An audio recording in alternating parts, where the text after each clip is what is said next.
Suatu kali ada seorang gadis kecil, Bapak Ibu, dia ini memiliki keluarga yang sederhana. Setiap malam, setiap pagi, setiap siang, setiap kegiatan makan maupun ke sekolah, mereka itu selalu berdoa. Selalu berdoa. Tetapi gadis kecil ini, boleh ditampilkan slide-nya berikutnya. Gadis kecil ini, dia merasa bahwa doanya itu hanya sebatas ritual. Tidak ada gunanya. Setiap kali dia berdoa, toh tidak terjadi apa-apa dalam kehidupan ini. Nah, ini yang menjadi tantangan besar Bapak Ibu dalam kehidupan saudara dan saya di tempat ini. Suatu kali gadis kecil ini dia jalan dari sekolah pulang ke rumah, dia melihat di sebuah gang ada wanita tua yang miskin. Wanita tua miskin ini dia sedang makan dari sampah, Bapak Ibu ya, mengais makanan-makanan dari sampah. Wah, gadis kecil ini benar-benar kaget. Wah, kok bisa seperti itu ya? Berarti kondisinya masih jauh lebih baik kondisi saya di rumah. Dia berkata, jijik sekali.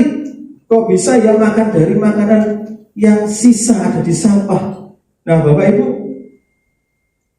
gadis ini bertumbuh besar, dia semakin berpikir, kalau gitu apa yang aku punya selama ini itu lebih berharga dari wanita yang miskin ini, Bapak Ibu. Kemudian dia mulai menyadari, walaupun dalam doanya dia tidak ada perubahan sama sekali dalam kondisinya, tetapi dia mulai berubah secara karakternya, Bapak Ibu. Dia akhirnya berdoa, dia akhirnya mulai membiasakan dirinya dalam setiap kegiatan dia berdoa. Dan dia dirubahkan Tuhan menjadi orang yang mudah memberi. Bapak Ibu, dalam kehidupan sehari-hari seringkali kita merasa, kenapa kok doaku nggak dijawab Tuhan? Kenapa kondisiku kok tidak berubah? Seringkali kita inginnya mimbar ini berubah menjadi baru, tetapi Tuhan tidak pernah mau merubah. Seringkali kita berkeinginan kalau kita berdoa itu adalah, Tuhan ubahkan hidupku menjadi hidup yang baru, tidak ada retakannya, menjadi berkat yang berlimpah. Tetapi sebenarnya Bapak Ibu, di balik apa yang Bapak Ibu doakan, itu ada satu pertanyaan besar. Apa tujuan kita untuk berdoa? Dan tidak selamanya Tuhan menjawab itu sesuai dengan kehendak kita. Ada kalanya Tuhan itu diam. Pada malam hari ini Bapak Ibu, kita akan dengarkan pesan firman Tuhan, yaitu mengapa Tuhan diam. Mengapa Tuhan diam? Ya, ada 3 poin Bapak Ibu, mengapa kok Tuhan diam. Yang pertama, Bapak Ibu bisa catat ya. Yang pertama adalah Tuhan diam itu untuk mendidik tentang ketaatan. Mendidik tentang ketaatan. Kita anak-anak muda, generasi milenial, generasi alfa mungkin, kita pernah dengar istilah silent treatment. Bapak Ibu ada yang mendengar istilah silent treatment? Ada? Ini generasi-generasinya ketiga daripada itu. Khususnya silent treatment pernah Bu? Anak-anak pernah ya silent treatment ya? Ada ya? Silent treatment itu Bapak Ibu. Jadi kita itu sengaja diam pada seseorang karena jengkel banget, gitu ya. Misalkan nih suami istri, saya sama istri ya, supaya nggak ada yang tersinggung di sini. Jadi lebih baik contoh sendiri lebih enak Bapak Ibu ya. Saya sama istri ini kan 2 pribadi yang berbeda, dengan latar belakang yang berbeda, dengan sifat yang berbeda. Nah, silent treatment itu biasanya kalau kita lagi tengkar, lagi berselisih, itu terus saya diam. Ini nggak bisa dikasih tahu ya, nggak bisa diajak berdiskusi, aku tak diam. Dengan tujuan apa?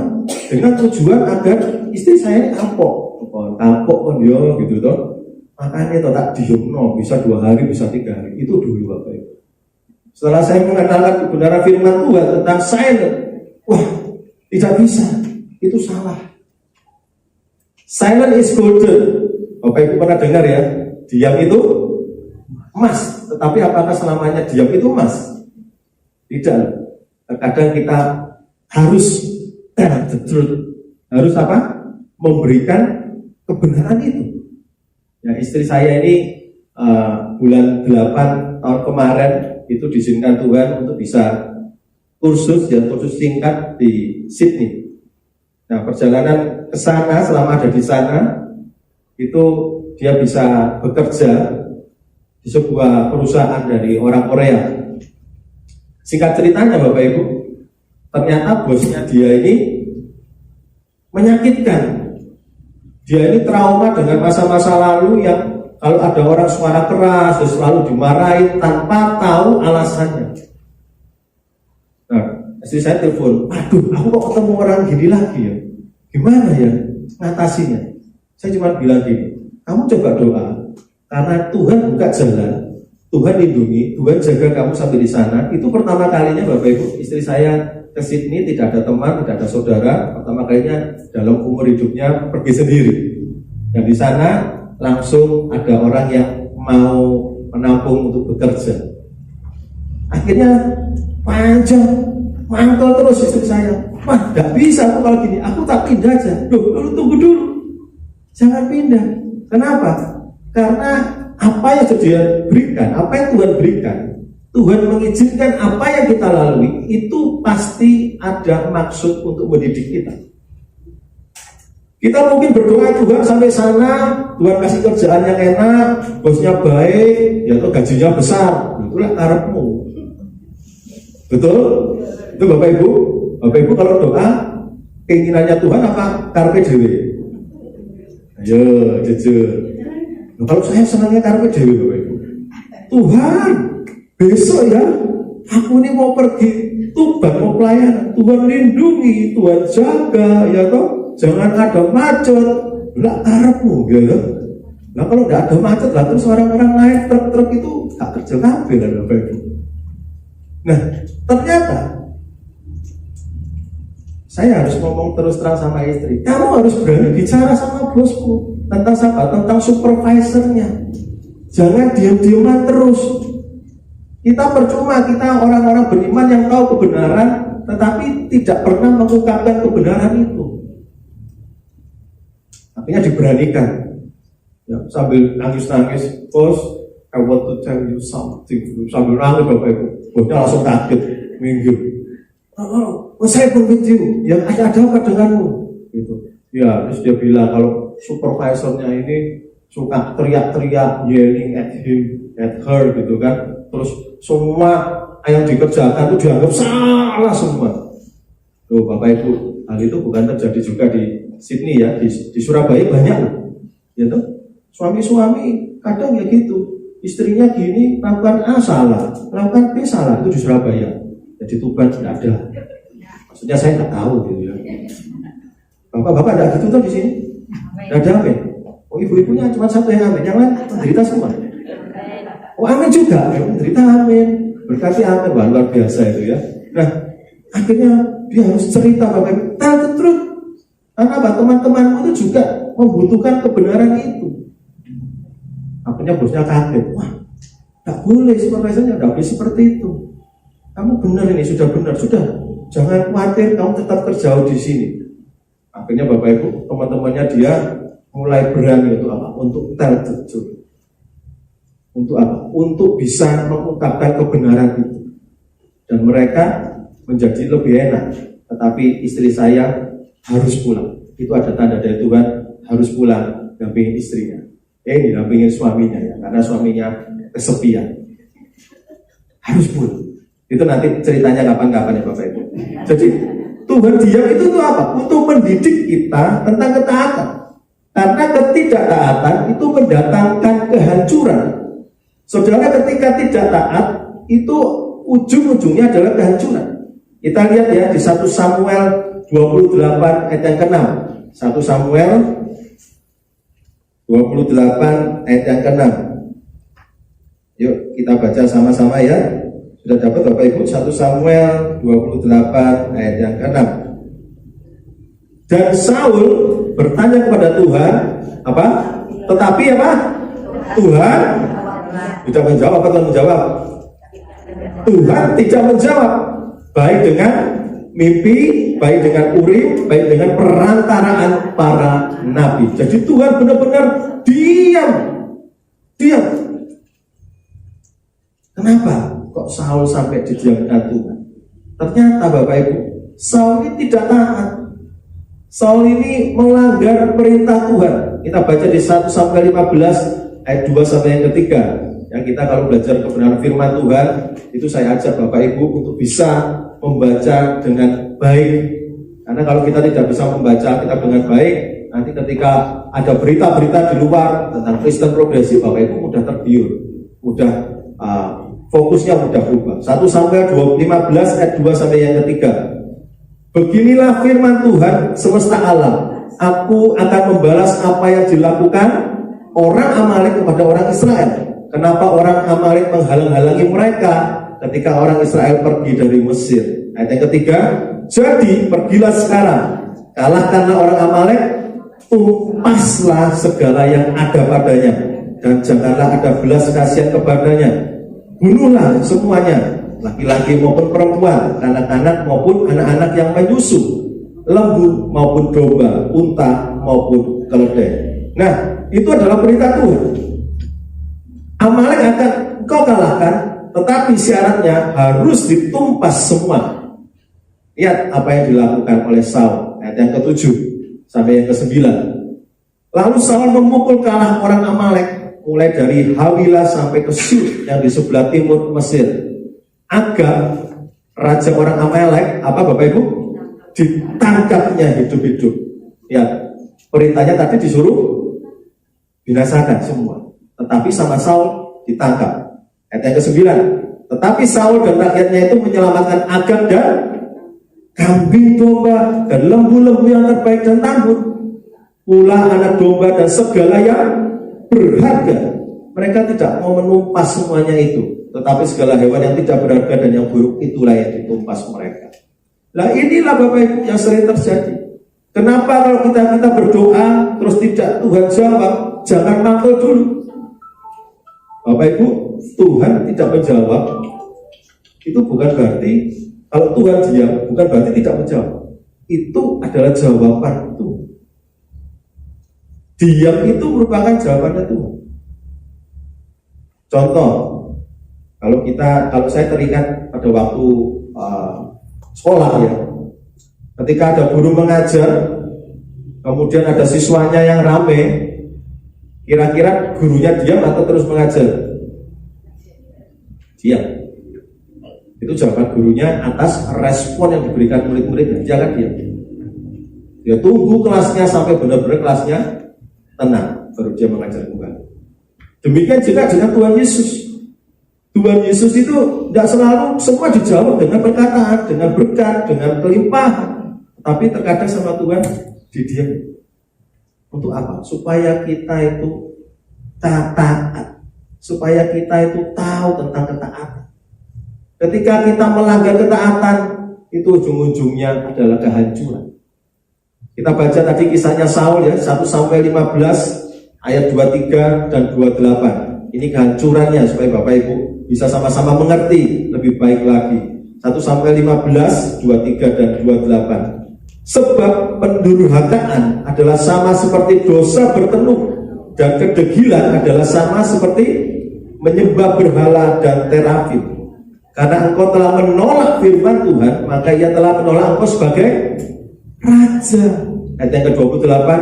Kemudian berkatalah Samuel kepadanya, Tuhan telah mengoyakkan daripadamu jabatan raja atas Israel pada hari ini, dan telah memberikannya kepada orang lain yang lebih baik daripada. Bapak Ibu, kelihatannya simpel ya.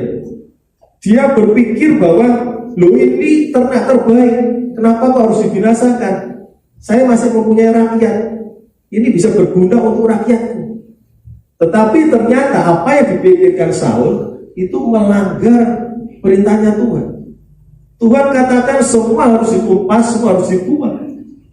Berapa banyak dari kehidupan kita yang sering menyimpan kesalahan atau perbuatan yang harusnya sudah kita buang di hadapan Tuhan.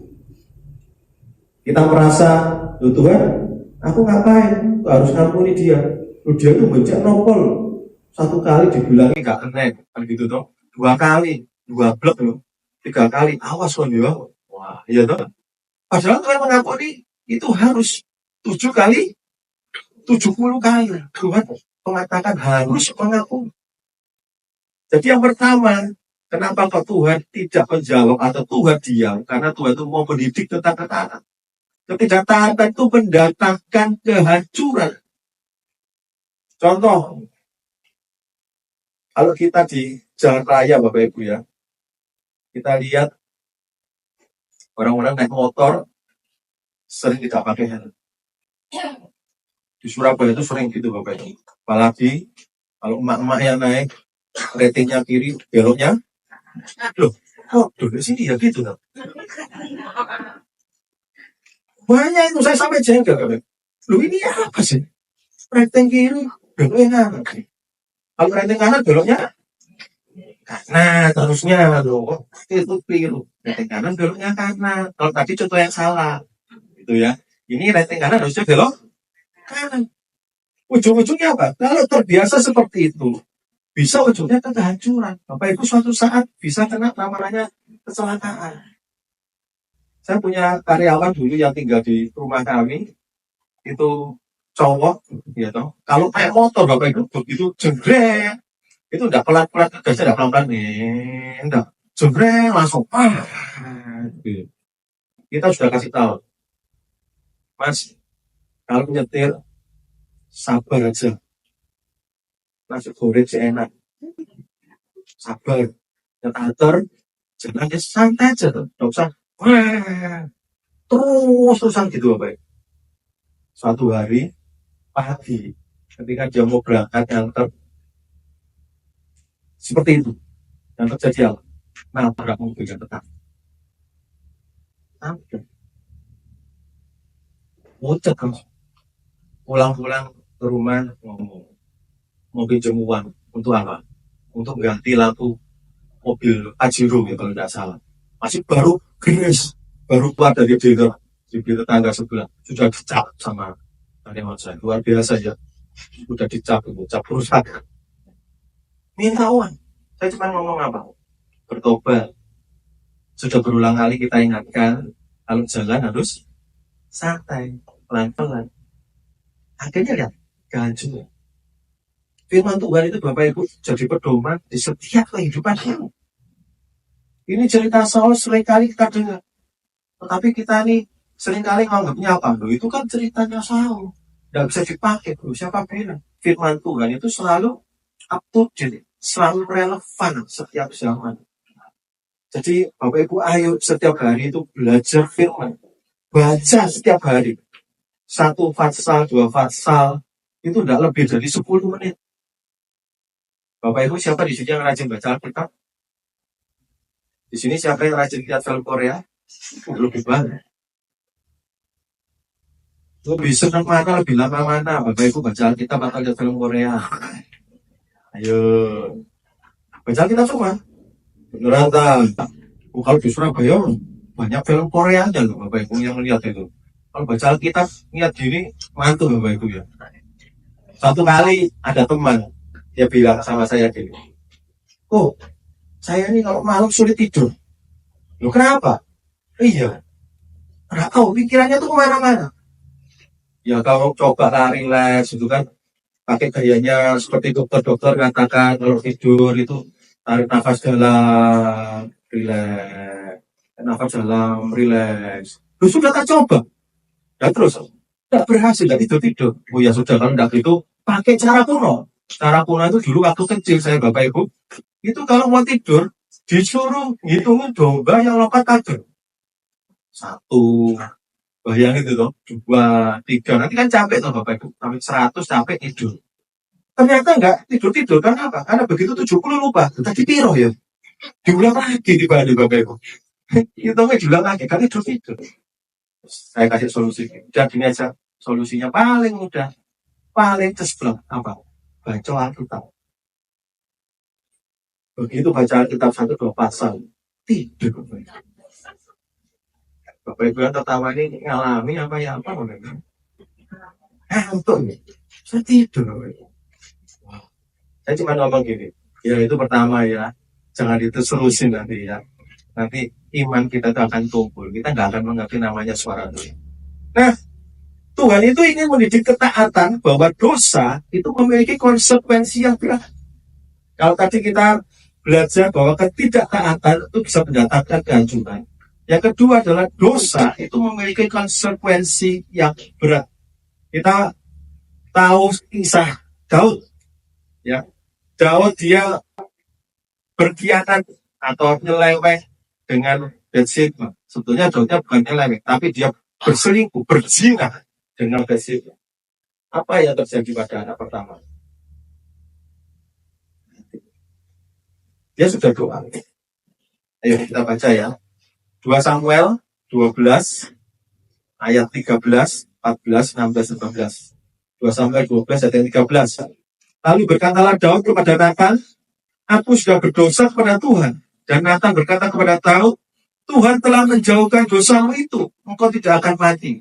Ayat 14, walaupun demikian, karena engkau dengan perbuatan ini telah sangat menista siapa? Tuhan, pastilah anak yang lahir bagimu itu akan mati. Ayat yang ke-16. Lalu Daud memohon kepada Allah oleh karena anak itu. Ia apa Bapak Ibu? Berpuasa dengan tekun. Dan apabila ia masuk ke dalam semalam-malaman itu, ia berbaring di tanah. Dan ayat ke-18, yang bagian awal aja, dikatakan, pada hari yang ke-7, matilah anak itu. Iya Bapak Ibu, kurang apa dong? Doa, sungguh-sungguh, ya kan, berpuasa, sampai tidur pun harus di tanah. Dia tidak mau menyamankan dirinya, dia mau tidur di tanah. Tapi apa? Jawaban Tuhan, tidak. Anakmu tidak akan selamat, anakmu akan mati. Daud diajari apa? Dosa itu memiliki konsekuensi yang berat. Jadi kalau Bapak Ibu saat ini datang, doaku kok belum dijawab ya, ayo koreksi. Jangan-jangan kita ada ketidaktaatan loh. Jangan-jangan kita masih menyimpan dosa yang tersembunyi loh. Jangan-jangan kita ini senangnya apa? Ngerasani orang. Loh, ngerasani orang itu dosa juga loh Bapak Ibu. Karena apa? Karena kita tidak lebih baik dari orang itu. Kita kalau ngerasani orang itu jauh lebih enak ya. Daripada kita tuh koreksi diri. Padahal orang lain ngerasani kita juga sama. Ya, itu lah. Orang itu juga, itu sama. Sama-sama jelek. Apalagi kalau ibadah di Surabaya itu ibadah kaum ladies, ini saya ini kadang bingung Bapak Ibu ya. Ibadah ladies itu kebanyakan ibu-ibu yang datang, tapi mereka ini benar-benar seperti show, ya kan? Ada yang pakai kalungnya banyak, itu jalan. Ada yang jauhnya tinggi, kayak tugu pahlawan, gitu tuh. Saya takutnya nyangkul portal, masuk mobil bingung. Nah, kadang ya, ini yang dicari apa? Terus yang dibicarakan apa? Yang dibicarakan ini antara ladies ini yang tentu jauh ya, dukurin, rapot lah, karena lu nggak sih. Yang dibicarakan tuh hal seperti itu. Nanti kalau Bapak alu dan sebagainya, Bapak itu bukan berarti kalau saya bilang tidak boleh alu gitu Bapak Ibu. Itu kan tidak masalah, tapi jangan berlebihan. Itu ya tetap kalau ini ini gede-gede, toko mas saya, toko mas berjalan. Padahal nggak ngerti loh, itu palsu supaya aman gitu loh. Ya, itu di Surabaya, saya nggak tahu di sini. Di sini gitu nggak? Oh, di sini luar biasa ya. Tepuk tangan dulu loh. Kita ini orang-orang rendah hati, tidak sombong, tapi kaya raya, amin. Yang amin sumber merah ya, kan berarti beneran tak Pak? Oh, tak dapat wis. Lewat kereta wis jalan apa itu lewat. Oke, yang pertama tadi, kenapa Tuhan diam? Karena Tuhan mendidik tentang ketaatan. Ya, yang kedua, mengapa Tuhan diam? Karena Tuhan itu mau memurnikan iman. Mau apa? Mau memurnikan iman. Ya, Tuhan itu mau memisahkan iman kita dari Kristus, yaitu iman kita pada Kristus dari kedagingan atau keinginan duniawi. Kita baca di Yakobus 4 ayat 3. Yakobus 4 ayat yang ketiga. Oke, kita baca ya sama-sama Yakobus 4 ayat yang ketiga. 2, 3. Atau kamu berdoa juga, lalu tetapi kamu tidak menerima apa-apa karena kamu salah berdoa, sebab yang kamu minta itu hendak kamu habiskan untuk memuaskan hawa nafsumu. Ayat yang ke-8. Kalau pada ayat ke-8, mendekatlah kepada Allah dan Ia akan mendekat kepadamu. Tahirkanlah tanganmu, hai orang-orang berdosa, dan sucikanlah hatimu, hai kamu yang mendua hati. Jadi mengapa Tuhan diam? Karena Tuhan ingin memurnikan iman kita. Tuhan ingin iman kita ini terpisah dari keinginan duniawi. Kalau kita doa pertama kali yang kita sampaikan kepada Tuhan itu apa? Berkeluh kesah atau memuji Tuhan, menyembah Tuhan? Ayo, datang-datang. Tuhan, cek nolong ada itu. Gemes banget. Tuhan, apa sih? Atau Bapak Ibu datang, Tuhan, Engkau Allah yang luar biasa. Terpujilah namamu. Ayo, yang nomor 1 apa nomor 2? Nomor 2. Yang benar nomor 2. Tapi seberapa sering kita kalau doa itu langsung ngomelnya dulu. Betul?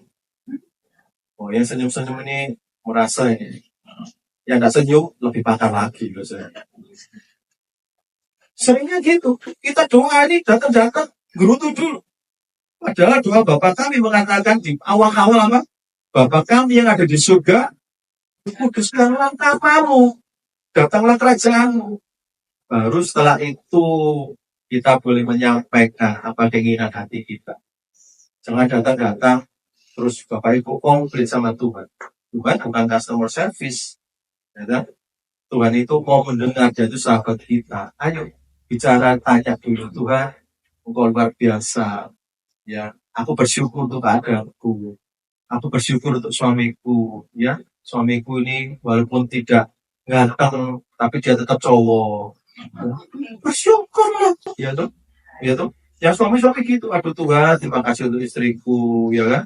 Dulu kalau istriku nih, kalau pacaran, ya, kalau makan pelan, gitu tuh tak belepotan, nyiprat dilapi. Terus sekarang bisa aduh, kok makan nyiprat cabai, tak apa. Harus bersyukur sama pasangannya. Dulu ya Bapak Ibu, kalau saya pacaran sama istri, kebelet buang gas itu, empat Bapak Ibu. Empat sampai kamar mandi baru. Sekarang kalau sudah nikah, gimana Bapak-bapak? Waktu bagi ibunya ketawa semua sambil ada megang hidung. Wah ini suaminya kentutan tuh ya. Wah, tambah senang loh. Ya kalau istrinya komplit, itu loh ya. Mantap jadi dicegah tambah dibanter-banter loh. Semakin istrinya komplit, kita semakin bunyi Bapak Ibu. Jangan Bapak Ibu ya. Ayo kita jangan komplain, jangan membuat istri gelisah juga ya. Istri-istri, ayo jangan membuat suami gelisah. Jangan bandingkan suami Anda dengan suaminya orang lain. Ya, karena Tuhan sudah mempertemukan Anda, itu adalah jodoh dari Tuhan. Amin. Nah, memulihkan iman supaya kita itu tidak fokusnya pada kedagingan, tidak pada keinginan dunia, tetapi supaya kita itu fokusnya pada Kristus. Dan ini yang unik, mengapa Tuhan diam. Tuhan mau membawa kita fokus pada Kristus melalui badai. Bapak Ibu, kalau kita dalam kondisi yang nyaman, kondisi yang tenang, semua itu tertib, Bapak Ibu pasti dengan mudah bisa doa, bersyukur. Betul? Tetapi bagaimana dengan kondisi Bapak Ibu ketika dalam badai? Bagaimana dengan kondisi Bapak Ibu ketika tidak ada pekerjaan? Ketika omsetnya menurun, ketika bisnisnya bangkrut, ketika malapetaka terjadi, apakah Bapak Ibu bisa fokus pada Kristus? Ataukah Bapak Ibu mulai komplain? Tuhan, kenapa kok harus aku? Kenapa kok harus aku yang mengalami hal seperti ini? Kenapa kok harus aku yang sakit? Apakah Bapak Ibu pernah bertanya kepada Tuhan, Tuhan, kenapa kok aku diberkati? Kenapa kok aku lebih kaya dari yang lain? Kenapa kok mobilku bagus-bagus? Pernah nggak Bapak Ibu berkata demikian? Berkata sama Tuhan di sini, supaya apa? Supaya kita fokus pada Kristus melalui badai. Kita teringat kisah ketika Yesus bersama murid-muridnya menyeberang, ya. Lalu Yesus tidur di buritan di perahu itu. Terjadilah badai. Muridnya bingung. Itu ada Yesus tuh di perahu. Muridnya bingung. Waduh, gimana nih? Dia teriak sama Yesus, Guru, engkau tidak peduli kalau kita binasa. Yesusnya di mana ya malah? Halo, Bapak Ibu, apa yang dikatakan Yesus? Kita baca ya, ayat yang ke-39, Markus 4 ayat yang ke-39. Markus 4 ayat yang ke-39. Ia pun bangun, menghardik angin itu dan berkata kepada danau itu apa? Diam, tenanglah. Lalu angin itu reda dan danau itu menjadi teduh sekali. Ayat yang ke-40. Lalu ia berkata kepada mereka, mengapa kamu begitu takut? Lanjut, mengapa kamu tidak percaya? Tidak percaya ini dalam bahasa Inggrisnya, do you still have no faith? Faith mengenai apa? Mengenai iman. Tuhan selalu bertanya, ketika ada badai, apakah iman kuat? Sama kita diam nih. Untuk tujuannya apa? Supaya iman kita itu bertumbuh. Supaya iman kita itu murni. Ketika saya di telepon Bapak Gembala GCSTP, Bapak Ibu, Pak Samuel, Pak ini hari Kamis ini ya, ke Betani Tuban, tugas, oke, siap. Saya berdoa, Bapak Ibu. Terus itu berarti hari Selasa, hari Rabu itu istri saya berkata, kita mesti doa, karena kalau kita menyampaikan kebenaran firman Tuhan itu, iblis itu selalu tidak suka. Karena ini kebenaran yang Bapak Ibu harus terima. Saya rubah khotbahnya ini kedua kalinya Bapak Ibu. Doa nggak dapat disuruh rubah sama Tuhan. Mengapa Tuhan diam? Tuhan, ini berat. Ini juga saya sering alami. Mengapa Tuhan diam? Ya sudah. Karena kamu ngalami, kamu tahu berita dan kebenaran. Saya bikin Bapak Ibu. Saya bikin. Posisi saya malam hari Rabu itu beritahu. Besok mesti hati-hati. Doa benar-benar karena kebenaran firman Tuhan ini pasti iblis tidak suka. Tadi pagi Bapak Ibu, saya nganterin anak naik mobil, baru berangkat dari rumah, kejatuhan pohon. Sudah tak siapin mobil itu untuk berangkat ke sini, kejatuhan pohon. Kacanya pecah, kapnya penyok. Gila nggak suka kita? Ini harus dialami. Kenapa kok Tuhan diam? Jadi pertanyaan kan? Saya cuma bilang sama anak-anak saya, ini kali kedua kita pelayanan, Tuhan izinkan setan menggocok, setan diam. Saya cuma bilang gini, kita harus maju terus. Ayo kita urus, kita komplain dulu ke dinas terkait. Mobilnya kita pulangkan. Saya kabar istri, mobilnya ketiban, ranting. Karena ada pengerjaan, tidak ada safety-nya, tiba-tiba ditarik, rantingnya jatuh kena mobil. Ya udah, tidak boleh sama sekali duka cita, tidak boleh mantap. Kita harus fokus. Oke. Fokus, kita sudah selesai. Saya berangkat, ditemani papa mama, naik mobil, disetirkan lagi. Luar biasa ya Bapak Ibu ya. Dari Surabaya ke Tuban saya disetirin. Ini istimewa sekali Bapak Ibu ya. Tidak ada papa seperti gini ya selain papa saya. Karena ya cuma ini gitu. Tidak ada lain. Papanya saya cuma ini. Nah, Bapak Ibu, di tengah perjalanan di Lamongan, ketika saya dikabarin dari Bu Susan, sampai di mana Pak? Ini sampai di Lamongan masih ada macet. Bapak Ibu, wiper kanan itu bisa lepas, pecah. Kondisi hujan. Bayangin Bapak. Kena badai lagi enggak? Badai. Baru tadi pagi belum selesai. Sampai di Lamongan kena lagi. Papa turun dipayungin istri. Setelah lagi saya ikut turun. Turun. Terus kita coba betulin.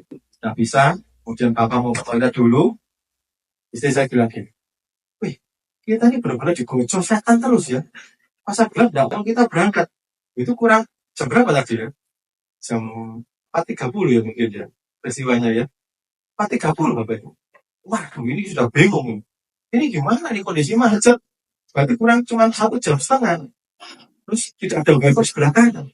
Akhirnya kita akal wiper sebelah kiri kita lepas, semuanya dipindah sebelah kanan. Lah kok sulit masangnya? Waduh ya apa? Kalau wiper kanan tuh panjang, wiper kiri kan pendek. Nah, mau dipindah situ. Tiba-tiba ini mujizat Tuhan. Ada orang naik sepeda motor Bapak Ibu dari belakang. Kita kan minggir. Orang naik sepeda motor bukan Kristen sama anaknya, cowok-cowok sama anaknya tiba-tiba datang. Pak, baru dibantu tanpa langsung sama Bapak. Oh iya boleh. Bapak saya tuh responsif sekali Bapak Ibu. Luar biasa. Seorang ayah yang tanggung jawab dengan peristiwa-peristiwa yang kritis semua tanggal luar biasa. Langsung Bapak Ibu, oh iya boleh. Langsung kita kasihkan yang kiri, selesai lepas, atau dipasangkan yang ke kanan. Terus orang yang tadi naik sepeda motor bilang, Pak nanti wiper kirinya nggak usah dipasang, karena kan patah. Yang wiper kirinya dinaikkan aja. Gitu. Jadi pakai satu wiper. Kalau wipernya disetel nanti kan bisa gini tuh Bapak Ibu. Kan asik seperti juga TikTok gitu kan. Nah, oke, dipasangin Bapak Ibu. Bapak Ibu tahu, hujan kalau begitu bahaya ya. Ada satu mobil tiba-tiba berhenti di mobil kita, di belakangnya mobil kita. Dia keluar. Orang biasa, orang Kristen. Pak, Bapak buat ini ya? Oh, Bapak Ibu. Wiper. Bayangin Bapak Ibu. Wiper. Siapa yang ngatur semuanya? Yesus. Amin. Berikan selesai. Kita sampai bengok. Oh ya mau. Sama Bapak ini orangnya baik hati dan tidak sombong. Langsung Bapak. Piro. Orangnya bilang apa? Nggak usah dibayar, ambil aja. Langsung ditinggal Bapak.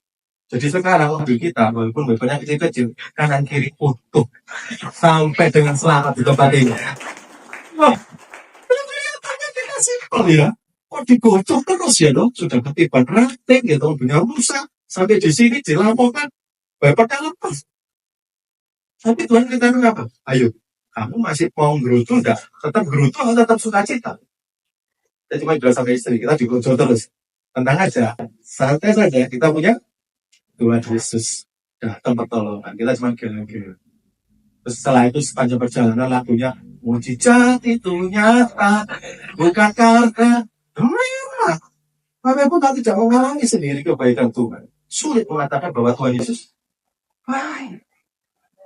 Mengapa Tuhan diam? Ya karena Tuhan ingin apa? Fokus iman kita itu pada Kristus. Di tengah badai, fokus kita pada siapa? Mau begitu atau mau pada Kristus? Yang terakhir, poin yang terakhir. Mengapa Tuhan diam? Karena Tuhan ingin mengadakan mujizat. Persis seperti yang saya alami. Karena waktu Tuhan itu waktu yang terbaik. Kita tidak bisa kasih waktunya Tuhan. Kita tidak bisa time. Dekat will, kita tidak bisa ngatur. Tuhan, ini saatnya waktunya Tuhan tolong. Tidak bisa. Karena Tuhan harus izinkan itu terjadi badai. Seperti tadi, saya cuma geleng-geleng. Iya ya. Makanya saya cuma punya komitmen sama Kristi, sama istri. Maju terus untuk Kristus. Apapun terjadi, tetap setia, tetap punya iman. Waktu Tuhan itu yang terbaik dan tidak ada yang mustahil bagi Tuhan. Mungkin detik-detik terakhir Bapak Ibu harus mengalami sengsara. Bapak Ibu harus tahu, Lazarus mati 4 hari. Itu harusnya secara kedokteran dia tidak mungkin bangkit. Tetapi apa yang terjadi?